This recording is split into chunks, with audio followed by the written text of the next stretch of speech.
Hey, Nate. Yes, Jim. Knock, knock. Who's there? Beefy. Beefy who? Beefy Hall. Always. Big beefy halls. Come in, big beefy halls. Oh, I'm here. We're here. There's always enough room for you. Look at that Beefy Hall right there. Just so thick. So yours is even beefier than mine this week. It's pretty beefy. It's so beefy. This hall is so beefy that we don't even have 4 of the books. That's how beefy it is. We'll get to that in a bit. What up, YouTube? It's Two Fat Guys Pull Us. As always, I'm Jim, and we're joined with Nate. Hey. Hi. and we're about to break down our comic book haul for the month of June, the week of June 3rd. Right? 3rd or 2nd? 3rd. No. Nope. 2nd. 2nd. Everything's weird because of Memorial Day. Right. So June 2nd. But enough messing around. Let's get on to this. Let's get with it. Let's get to this beefy haul. So first up, we have Heroes Reborn number 5. We are getting into it with what's this guy's name? Nighthawk or something like that, or Batman. Yeah. I mean, Batman. Marvel's Batman. I just don't know. I don't know if this issue is going to be good or not. The last issue was absolutely fantastic. So, I think the bar has been set high in the sense of like last week was really good, and I don't know. Yeah, I still am not sure how to pronounce his name. I believe it is James Stokoe. Anyway, his art really took that whole book to a next level. Mm-hmm. Very much had like an independent superhero feel to it. Definitely did not feel like a Marvel House book. No, not at all. And then rounding out the week, we have 2 tie-ins for Heroes Reborn. We have Marvel Action Double Action, and we have American Knights. So we'll see if these make the list. They may make honorable mentions, or they might not make it at all. Last week we had 3 tie-ins, and 2 of them didn't make the show whatsoever because they were just they just weren't good. They weren't good. So we'll see if these 2 make it. They're pretty beefy, so as our entire haul is pretty beefy. After that, we have issue number 1 of the Hell Fire Gala. It is Marauders 21. Oh, Emma Frost not giving a good god dang. Nope. She's like, I got my bubbly and I'm ready to party. I cannot wait for this. I'm super excited.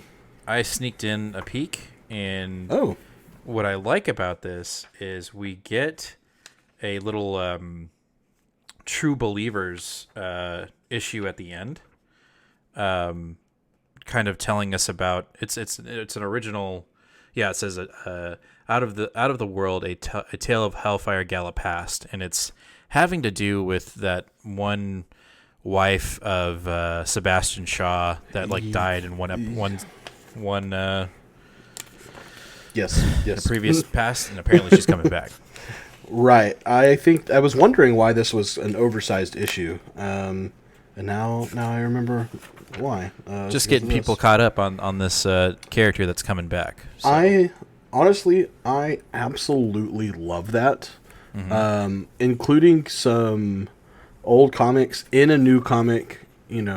Not jacking the price up to like $8-10. Right. It is $4.99 instead of $3.99, but still, I think it's totally worth it because you literally have an entire other comic from Chris Claremont in the back, so it's going to be good. Yeah, for sure, no doubt. I'm interested because I have no idea who that is, and I know she's an integral part, at least within the Marauders storyline. So, I will tell you now that one of the reasons why this is being included is because basically nobody knows who she is. She was involved for a very brief time. I have read this era, and I don't remember her at all. Gotcha. And I read this era like a year and a half ago, so it's not been not that long. 45 years like it's been since it's been written. Right. After that, we have Hellions number 12, continuing the Gala theme. Interesting side note, if you look at the back of the issues, they have, the reading order for the Gala books. Mm-hmm. And there are certain ones that are marked in red that are like, hey, this is a big, something big is going to happen in this issue with the Gala. And this issue is not one of them. But we're reading all the X books, so I'm gonna read it. Yeah, there's no reason to not be at this point. Also, by looking at the list in the back, looks like we have the books out of order because it should have been X-Force number 20 before Hellions. But Whoops. here we are. Nonetheless, X-Force. This has... Oh. Yeah, I just peeked. I just Kasara's peeked back in. on the book. Oh yeah. And I just peeked in it, and somebody, one of my favorites, is showing up again. Oh, nice. I'm super stoked about. So we have a habit of like saying, "Hey, we're reading this book. It's next on our list," and then we just put our faces in the book and start reading it and looking at it right away. Yep. And then we're like, "Oh shit, something crazy! Oh, god damn it!" Yep. Whatever. I'm gonna say right now this is a potential pick for pick of the week. Just throwing that out there right now. Because of that, And also I really like X-Force and the fact that our main artist Kasara is back. Like, yes, that gives it. I mean, that already gives it like 50% possible pick of the week. That's all I'm just saying. 100%, totally agree. After that, we have another number one Uh-oh. of a story, and that is Iron Man Annual number 1, but is also the first story of the Infinite Destinies annual crossover from Jed MacKay. So I believe in this issue, let me double check. Yes, it looks like Jed MacKay is writing both stories in here. So there's the normal Iron Man story, and then there is a backup story as well for the Infinite Destinies. Yeah. So this is basically our summer event part 2 or part 3, if you will, if you count Heroes Reborn, Hell Fire Gala, and then all these annuals that are tying into this like Infinite Destinies event. Yeah, but it's it's strange because I would say none of these are really a conventional event, though. Heroes Reborn has absolutely no repercussion on the MCU as a whole. It's not like books are being on hold or canceled, and no other ongoing book is being tied into this. This Infinite Destinies is very much a throwback to the early 90s, late 80s, doing the annual crossover thing. Right. Which I honestly love. I'm super excited about. And then you get Hellfire Gala that looks like it could have somewhat of a I said MCU earlier, I meant, not Marvel. MCU, but Marvel universe as a whole. It could impact it, and it probably will somewhat, but it's just within the X line. Again, there's no tie-ins or no other books being on hold or having to be like, oh crap, well now we've got to do a King of Black tie-in issue, or oh crap, we got to do a Hellfire Gala issue. Yeah. So I like it. I like it a lot. For sure. After that, we've got Black Cat number 7, the conclusion of the Gilded City. So we'll see, how Black Cat is going to resolve her being immortal and Fox being immortal. How can she get out of it? Because she clearly doesn't want that. And then after this, we go into the Infinite Destinies. So next up, we've got Immortal Hulk 47. We're fighting the Avengers. Let's wrap it up. I've said that since issue 45. I guess we'll see how this goes. It seems like Hulk is back. But fighting Avengers again, huh? Again and again. Again. So, I don't know. We'll see. Nice cover, though. Yeah, Alex Ross. After that, we have Nonstop Spider-Man number 3. I feel like it's been ages since I've read this book, but looking forward to it. I enjoy this version of Spider-Man hell of a lot more than Nick Spencer's. And, looking forward. Had to get that little... I got to get it in there. Zing, zing. But, yeah, we'll see how this goes. I don't know if you guys are ready for this, but we've got another number 1 that's starting a big event. Pretty beefy, and that is Star Wars War of the Bounty Hunters number 1. It's not a prelude issue. We've had 5 of those so far. 6? Darth Vader, Star Wars, Bounty Hunters, Aphra. Shit. Is that all? Okay, so 5 prelude issues. So here's the number 1. We are getting into the issue. We are actually starting. This is our Boba Fett fan porn summer event for everyone that loves Boba Fett and wants him to be front and center. Yeah. But I'm actually really excited about it. All of the prelude issues have been good. The Darth Vader one was the weakest one, but it still was not like, oh, this is terrible. It was, as someone who's reading everything, I still found some merit to it. But this one, this one's going to be good. I didn't even realize that till now. We've got the start of 3 different events. Yeah, man. It's a beefy summer. I think that's going to be the theme of the summer is the beefy. Maybe we should just call this the Beefy Haul Show. That's what. Yes, each week. No, because everyone else reads this many books that we watch, so it's not really that beefy. It's beefy for us. No, they don't. They're not that many. Robbie reads a lot of books. He is the manager of a comic book store. I'm just saying. It is literally his job that he gets paid a salary for. So that ends our Marvel books, and now we're going into our DC. And speaking of DC, we're doing a giveaway right now. Oh. Giving away this 9.8 CC graded Dark Knights Batman Who Laughs #1 metal tie-in. Oh man, that's a tongue twister. Nice foil cover. We're giving this away at 250 subscribers. Currently, I believe we're at 218. So once we hit that 250 mark, we're giving away this bad boy. So make sure to be subscribed. Hit that like button. Hit the bell. And let's carry on, shall we? Yes. Actually, I think you're doing just first. Yep. So with that, we have Justice League 62. We're continuing to dive into Naomi's home planet and the villains that have inhabited it and the fact that they want to get the hell off the planet. And we'll see how everybody that has superpowers, if they're still raging, because that's what happened in the last issue. They were just raging with their powers, just unchecked. So just raging. The only thing I'll say is I hope the dialogue or the writing for the bad guys is a little more, I don't know, not as tweeny, I guess. I don't know. It just didn't seem like they were, the voices didn't match the actual character in my opinion. I think you're just being a little too sensitive. Sensitive Sally. 2 things about this. 1, you and I need to commit to catching up on the Justice League Dark, yes, in the back, so that we can include that into our review, because I feel like it's a very vital part of this book. Okay. Also, this, in true DC fashion, it looks like we have a 1-page cameo of a new character in this book. If you're one of them nasty, ewy speculators that we all just despise. I don't despise it. I'm one of them. I don't either. I mean, people say that on the internet, so it must be true. I just happen to be buying this book because I'm reading it, but it looks like there's a cool new guy in the back. So there you go.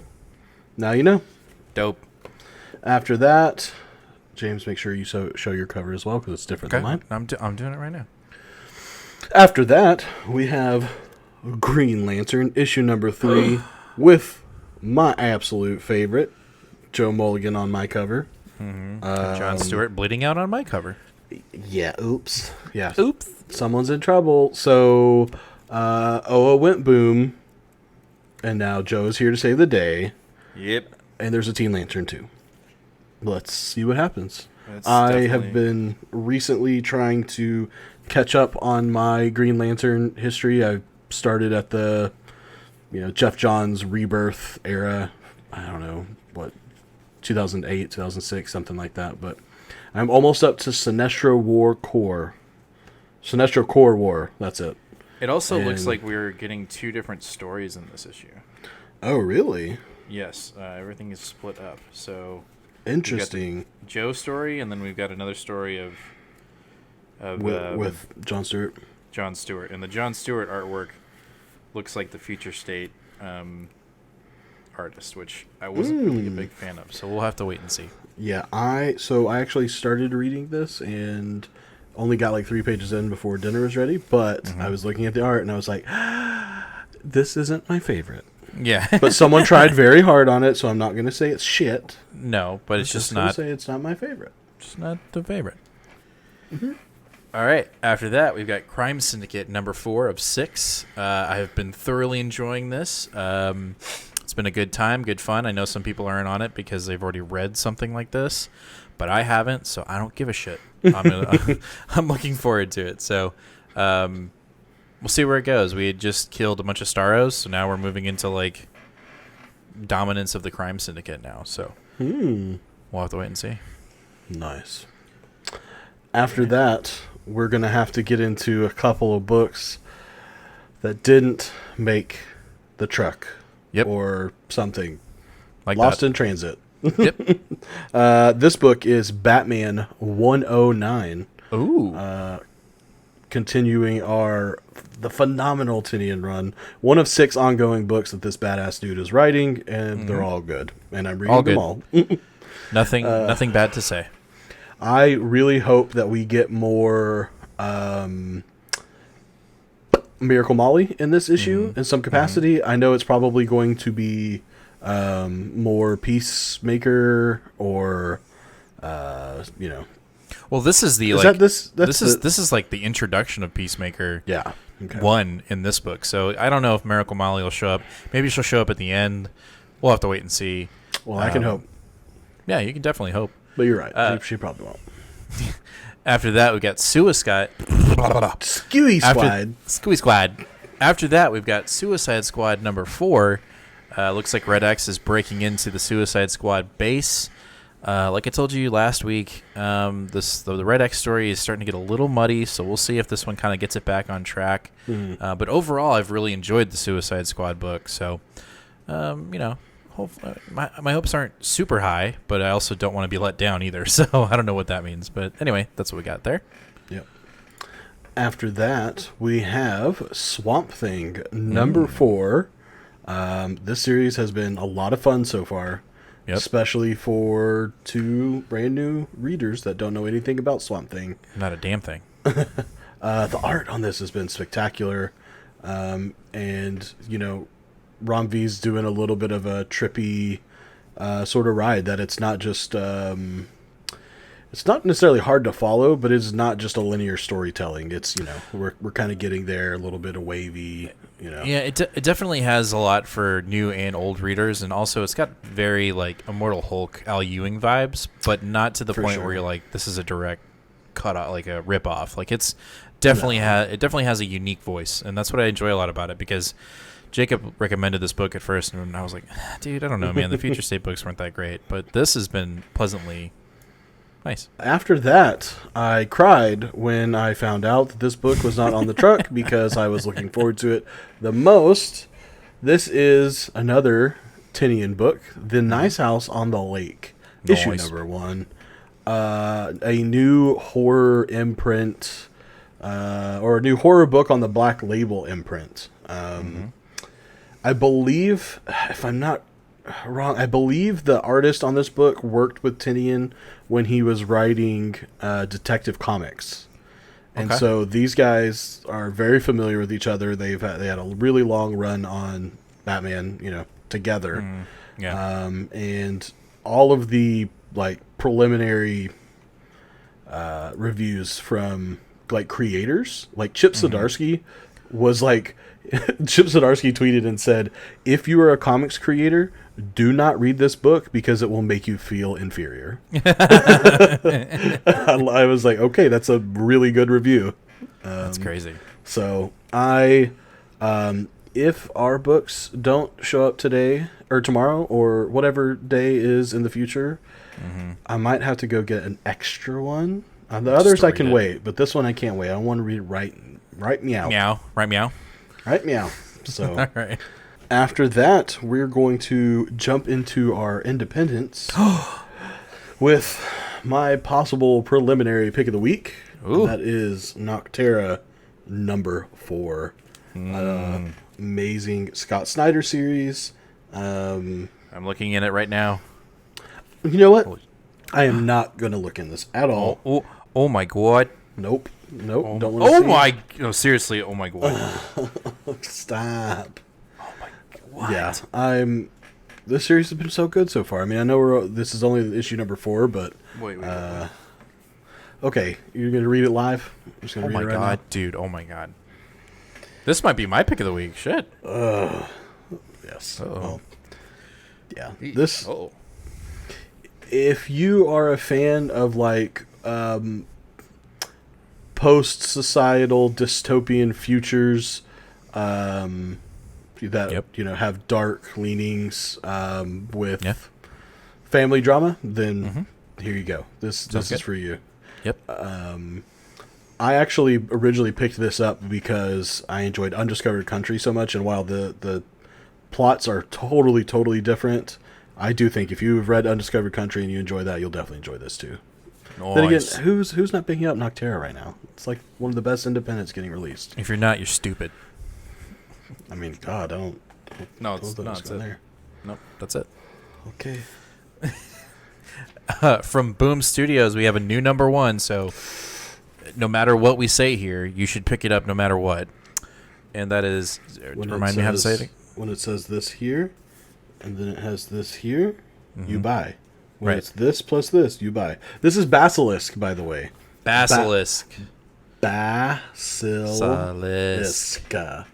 Basilisk. I don't know what the hell this book's about, but because it's a Boom number 1, I picked it up. So, you've read this already, yes? I've read this already, and it was a great first issue. I think enough to be intriguing to see what's going on next, but enough information to not make you just be like, what the fuck was that? Like, it seems like there's a clear path to a story here. Perfect. Cullen Bunn, I am not super familiar with his work. I know that he's very prolific in horror writing, so I'm sure that this is going to take on some type of horror elements, but there wasn't any horror in this first issue. Right. Our final book of the week is Tankers, number 2 from Bad Idea Comics. And that cover is pretty good. But with a Bad Idea comic, the back cover. Like, I want this comic. Is dope. I want this one. I don't even know what comic it is, but I know. I want it. I want that comic. Yeah. I think Tankers is the weakest of all of the Bad Idea releases so far. I can see that. Not that it's horrible. It's just, I'll be picking up every issue because you got to anyway, but because you have to. Excuse my poor English. Yeah. Man, you're married to an English teacher. Well, at least I caught it. Anyway, we'll see how it goes. I honestly am this one's going to be at the bottom of the pile, and I'll read it last because wasn't super sold after that first issue, but who knows? Maybe they'll blow me away the second issue. Yeah, we'll have to wait and see. All right, so that ends our comic book haul for the week of June 2nd, not 3rd, June 2nd. And now we're going to go into the part of the show where we talk about things that we picked up during the week that are just a little bit extra of our haul. Unfortunately, I have nothing because I blew all my birthday money on submitting books to CBCS. So, Nate, what do you got? Which you haven't paid for yet, so. No, but I have to save that money. So I have the most random hodgepodge of things that I picked up this week, but I love them all, so I'm going to share them all now. Okay. First one is a cover B for Noctera. This is the Jenny Frizen variant. It is impossible for me to not pick up a Jenny Frizen cover when it is a straight up like just a normal $3.99 book. Right. So many of her books are like the 1 in 25, 1 in 100 ratios, and you got to pay so much money for them. I think this is a great interpretation of our main character too. So had to add that to my already pretty extensive Noctera collection. Very nice. Very nice. I also picked up a variant for a book from last week, and that is the Blue Flame. Oh, Blue Flame. Number 1. This is the 1 in 15, as the sticker clearly shows. But, as you can tell, that is a Secret Wars 10 homage variant. Oh, yeah, the Dr. Doom one, right? Yeah, hold on. You didn't have to cut this. But I want to show it next to it. I forgot one. Oh, my God. I've got it right here. Oh, my God. You need to fucking chill. Fucking chill, bro. So, yes, this is the homage to this. As you can tell. Oh, yeah. See if I can get those lined up. Yeah, beautiful, right? I really like it. This is one of my favorite covers, so I had to pick that up. I also stopped by a new shop that is very close to work. That is more like a geekery shop. It just has like pops and board games and action figures, and then one little booth with comics. It very much needs some work, but I saw some $2 books that I wanted at one point to pick up and just didn't. One of these is Future State Wonder Woman #1. This is the character something variant. I don't remember. But Character design? Character design variant, yes. But $2. Yeah, hey. I needed that to read anyway. Yeah. And then the other one I picked up solely because I absolutely love this cover. This is, James, I believe you have this issue. This is Dark Knight's Death Metal Rise of the New God. Which one is that? This was a tie-in. This is like an evil-looking, shadowy Batman. Oh, yeah. Holding and scratching an earth that is on fire. That's a really cool one, yeah. I just loved the cover, and it was $2, and I hate going into a place and not buying something, so right. $4 for these two. I totally did that. No, that's good. I also got a couple trades this week. Stopped at a Half Price Books on the way to pick up my daughter and found The Bunker here by Oni Press. It just sounded really cool. I don't even know. Joshua Hale Filikov is the writer. But the book just sounded really good. It was $5. I kind of looked at the art and was like, yeah, that looks good. So I picked it up. Solid. And the other trade that I picked up is I heard two separate people last week on two separate occasions in a way that they are not related at all say that this is their favorite independent comic book of all time. So I had to pick it up whenever I saw it at the shop. 4 Kids Walk Into a Bank. Matthew Rosenberg. Never even heard of that. I have briefly heard of it and heard two people whose opinions I highly respect say that this is their favorite. And one said it's their favorite independent comic book of all time. One person said it's just straight up their favorite comic book of all time. All right, okay. And I was like, okay. And I just went to the shop and said, hey, I wonder if they have it. And they had this really beautiful hardcover collection of it. It's just 4 or 5 issues. That's all it is. It's nice. all collected here. So we'll see when that gets read. Okay. The other two things Oh my God. Yeah, bud. The other two things are way outside of my wheelhouse. Really strange. Oh, yeah. One you can already see here. It's Mr. Galactus. A pop. I had to have him.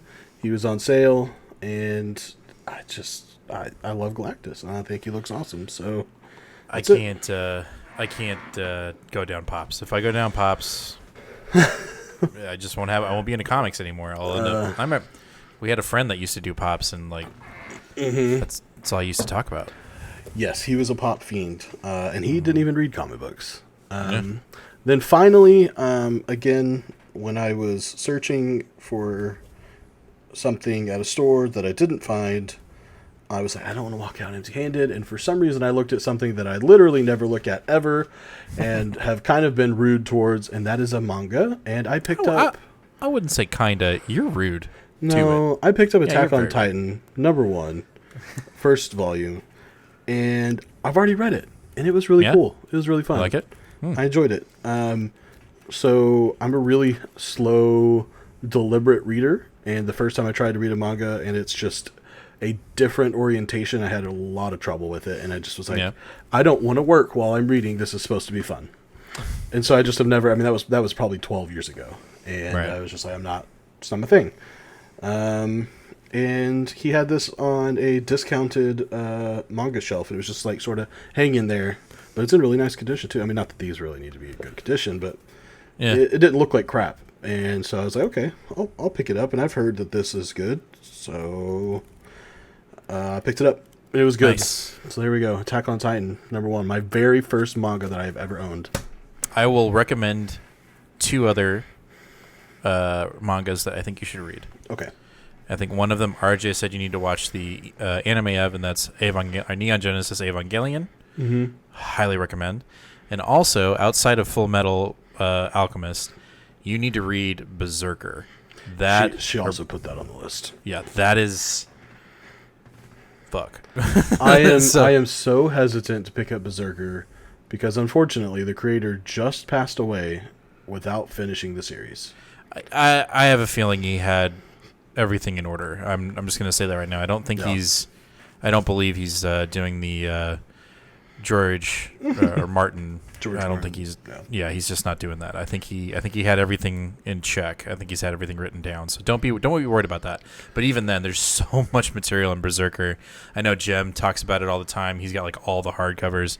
It's fucking intense. I'll just tell you right there. It's insane. But anyway, just giving that to you. Well, Jim gave me 2 recommendations, but if you've made it this far in the video and you have any recommendations for a manga that you think I should read, go ahead and comment that below. Specifically, if it has to do with space or sci-fi, totally on board. But yeah, I'm looking to maybe jump on a couple of mangas just for the heck of it. So if you got a recommendation, let me know what it is. That wraps up our haul for the week of June 2nd. So again, like we said, hit that subscribe button, hit that bell, give us a like. And that's going to be the end of it. We'll see you on Sunday. We have moved our shows to Sunday, if you didn't know, at 8 o'clock Central Standard Time. So make sure to be there and check out our reviews of this week's haul. And as always, read more comics. Later, guys. Bye.